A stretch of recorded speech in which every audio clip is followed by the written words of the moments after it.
to talk to Rich about college football 25 that came out on yesterday. Rich got the game. I think did you pre-order it, Rich? I did. Rich pre-ordered it. I have not played it. I've only seen people play it. But I want you to tell me, what's your thoughts on the game initially in your first 48 hours or 24 hours with it. As far as like what you like, what you dislike, what you weren't, anything that you weren't expecting, that sort of stuff. Yeah. I guess first question, like, do you feel like it's lived up to the anticipation, expectations of like this game was a big sports game for a long time and then it was gone for a decade? Yeah, it definitely lived up to the hype amongst the people that play this game regularly and kept NCAA 14 alive for like a decade, like through mods and stuff like that. And it just feels like a very like evolved version of that.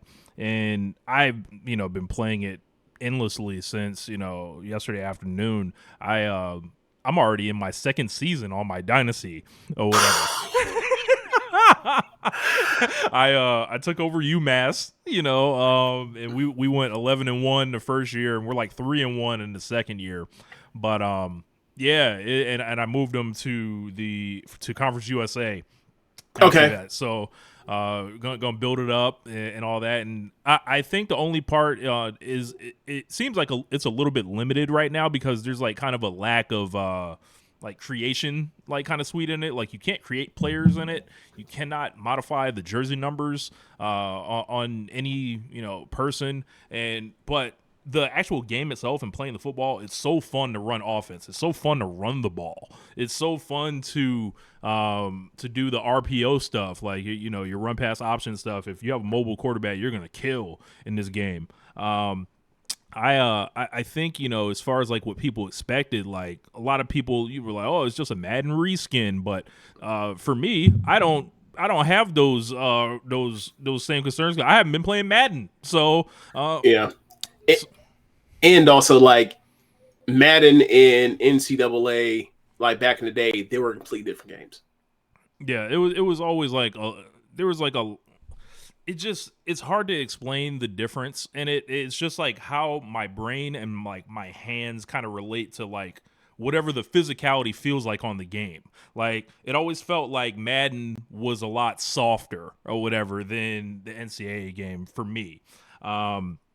In this case, it was only 27 gigs, which is like unheard of for a game in its era. A lot of these games for like PS5 now are like 60 gigs, NBA Live 140 gigs, shit like that. Like Mortal Kombat I think was like 80 gigs, and I'm like, I saw that 27, I was like, oh, so like it's not like a loaded game with like tons of modes. They do have all the mini games though, and they have like that's fun upgraded ones too. That's good. That are pretty dope. I've been loving it, and I haven't like played with all like the top tier teams. I did play with Texas. I played with Florida State. I played with I don't know who else. You ain't pull out Georgia or Ohio State just to see? No, I have not. I played against Georgia though, and I lost 38-28 with UMass, and I had a shot to win at the end. I almost stole it in Athens, so it was a lot. But so you was playing that Czech game? Oh, I was the Czech, Yeah, that's what I meant. Yeah. But no, I just played UMass's regular schedule. They actually played them this year. Oh, or whatever. I played their regular schedule or whatever, and they have the deal where you can where there's a new thing on like a lot of football games now. You can just play offense or whatever, and then you can sim defense. Yes, bro. I blazed through the season so fast. Like sometimes like I'll play the defense, but like nah, I'm trying to get this shit going. So we already the recruits are coming in. It's looking lovely. So yeah, buzzing straight through it. High powered offense. Let's go. This man said, "I don't want to play defense." Wow. What? Don't they have 7-on-7 in the thing? They have like the mini game like that. Yeah, but do they have like a 7-on-7 mini game though? No, just a mini game. Like as far as like you can just throw it and try to score. They slander you in the comments for that, Rich. Rich Doncic. Yeah. So I mean, the game. I I saw some people that were involved in some of the stuff as far as like the details of like what is a true fit for what the current college football landscape is like as far as like the recruiting, like they talk about like the pipeline where like you get like the talented players at certain positions where they kind of come from just over time of like the last 20 years of national recruiting and regional recruiting. And like I thought that was super interesting. And then like I was like, that's really cool. Like I love that they actually they're not just gonna say like you can get some fucking you can get like 4 or 5-star wide receivers out the state of Wyoming. Like that's not or athletes out the state of Wyoming. That's fucking unrealistic. Like I like that is like close to the population centers that actually produce the football players, like the South Floridas, the Metro Atlantas, the New Orleans area, right? Like I really Southern California. I thought it was really cool how they have that figured out. Yeah. So and then you come to find out like the people that they got info for people that like actually are people that are reporting on national college from the former SB Nation crew. Like, so I thought it was really cool. So they got Bud Elliott's blue chip percentage on your team or whatever. Blue chip ratio deal. Yeah. I like that because it's realistic. I know a lot of people ain't gonna like it, but it's like, look, man, there are only like 8 teams, like or 18 schools in the country that actually have like the resources, the tradition, and the proximity to recruiting pools to actually bring in enough high-level athletes to actually win a national championship. There's only 18 of them, 19. That's it. Sorry. And it's really cool because you can basically like you can do your coach how you want to and eventually ascend to like the CEO program builder like thing, and then what you do is you run your pipelines through your assistant coaches, like how I got it set up now. I'm in UMass, so like where am I getting talent from, right? So I'm the like closest would be like Jersey, right? So like it's like the New York New Jersey thing. There's some stuff in Massachusetts or whatever, but it's not. It's like 3-star guys that are potential. Like, hey, there's a gem here. Maybe they'll actually perform like a 4-star. But my assistant coaches, I got my offensive coordinator is from East Texas or whatever. Like his pipeline is East Texas. My pipeline myself is South Florida or whatever. And then my defensive coordinator is Metro Atlanta. So I'm dipping into the 3 biggest pots I can. And y'all coming up to Amherst, Massachusetts. Let's go. You're not trying to find like some type of linebacker coach that is from South California. You ain't thought about that one yet? Nah. You good enough? Okay. Like it was maybe funny. Find a quarterback's coach from California. Maybe, right? maybe when I like get a new job or something like that. But after my first season, Florida, the Gators had me on the head coaching list or whatever that they wanted. I was like, nope, I'm staying right where I'm at. Absolutely the fuck not. Illinois and Wisconsin wanted me to be the OC. See what their schedule looks like now? I'm not facing them. I'm not playing for them. They got to play Texas and Oklahoma and Georgia and Florida State every year. Hell no. Fuck that. Bro, I don't know if you saw this about Florida. Everyone's been talking about it for a full year. Like, bro, they have the hardest schedule in the country. And like, it ain't no exaggeration. Like, they have the hardest schedule in the country. Like, not only is it the hardest schedule in the country, Vegas has 6 of their opponents like with an over-under of 9 or more wins. 6 of them. That's crazy. It's tough. It's gonna be real tough sledding. Real tough sledding from all year. Napier getting fired. Like I just want to say that. Just be like Napier getting fired. Like, bro, 7. He needs 7 and 5 to save his. To have a chance of saving his job. And in like. It's got to be the right 7. Yeah, because what if they just get mad you don't beat like Florida State or some shit or right. What if them 5 is like, oh yeah, you got eviscerated, like Georgia beat you by 21, Florida State beat you by 10, Miami beat you by 10, Texas beat you by 30. Like, you know what I'm saying? Like, it's got to be the right 5 you lose if you gonna go 7-5 and keep your job there. It's crazy. Yeah, but love the game, love the atmosphere, the feel of it. Like, it actually feels like kind of like how when you watch a game, it's not just like perfect or whatever. Like how like a lot of older football games be like, oh yeah, everything's just perfect or whatever. Like when you're running the ball, like you can feel the I'm not even gonna say that because I'm not getting He's clipped. gonna say something crazy. Yeah. Hey yo, You can feel the line moving around. I'm not gonna say whatever opening up. No, absolutely not.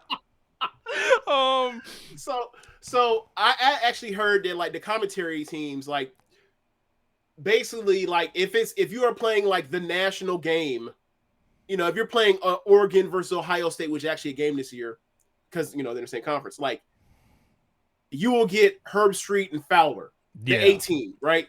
But like the other team, you'll get like what was essentially is like ABC / ESPN's B team. So it's like Jesse Palmer and David Pollock and I forgot who the play-by-play person is. And I was like, that's interesting. And then they mentioned like if it's a big play being made at like you know a turnover, let's say it's an interception and it's a close game or whatever else, like the commentary actually responds because like it's a close game, a high leverage play just happened, this could flip the game, like the crowd they're super excited.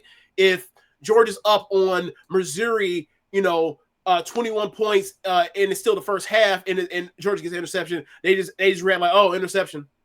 Like they treat it like it's a real game. Like, you know, like how back in the day you get the Mike Breen and Jeff Van Gundy and Mark Jackson, just to close out a fourth quarter, it's a blowout. They'll just start talking about any old damn thing. Like it's kind of that kind of realism, and I was like, that's really cool. They really thought about this to that level. Like they've had a decade, and you know they brought in a lot of people that were working on the revamp team too. So like this thing is like it's like they have gotten the most direct feedback from any community of gaming almost ever. Like you get 10 years to make a game. I imagine, especially for like a sports game. Yeah.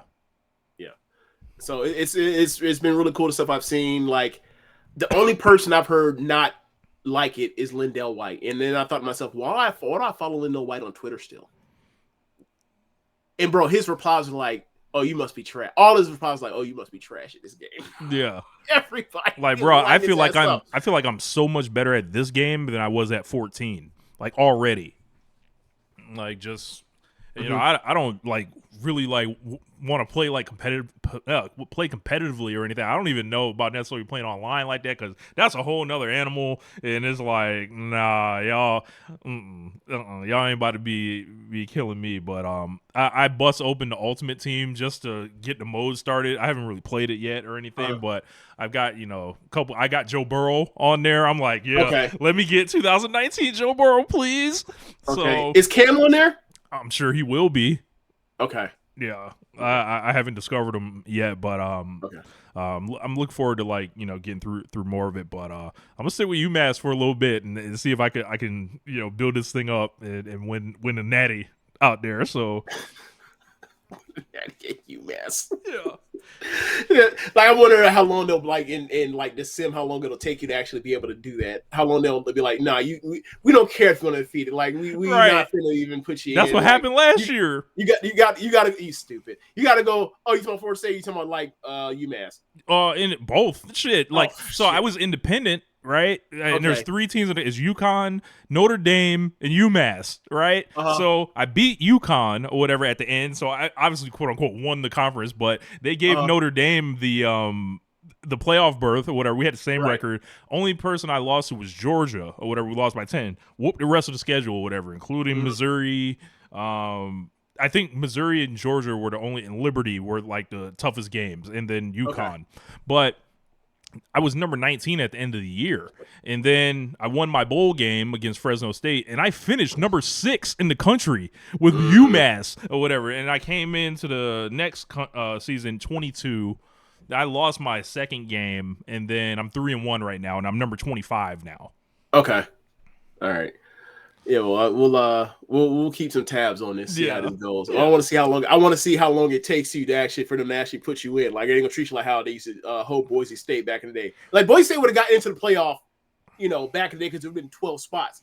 But UMass, that's so I was like, all right, I got higher hill to climb. I was like, I gotta get more. So I was like, all right, I'm just gonna put them in Conference USA or whatever because I feel like that's like I looked at all the overalls. I'm like, all right, this is kind of makes the most sense rather than just getting drugged in the SEC or something. Yeah. So.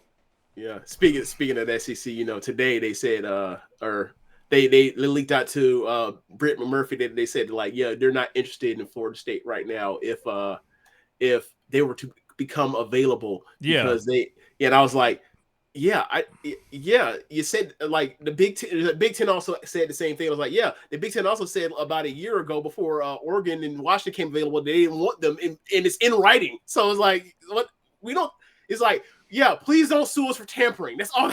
That's all that shit is. Oh, like, okay. Shit is so funny. It's like all these conferences in their send out the reporters and be like, yeah, we don't want them, and then sure enough, a year, 2 years go by, and then magically they just want them. It's crazy how that happens. It's crazy. So,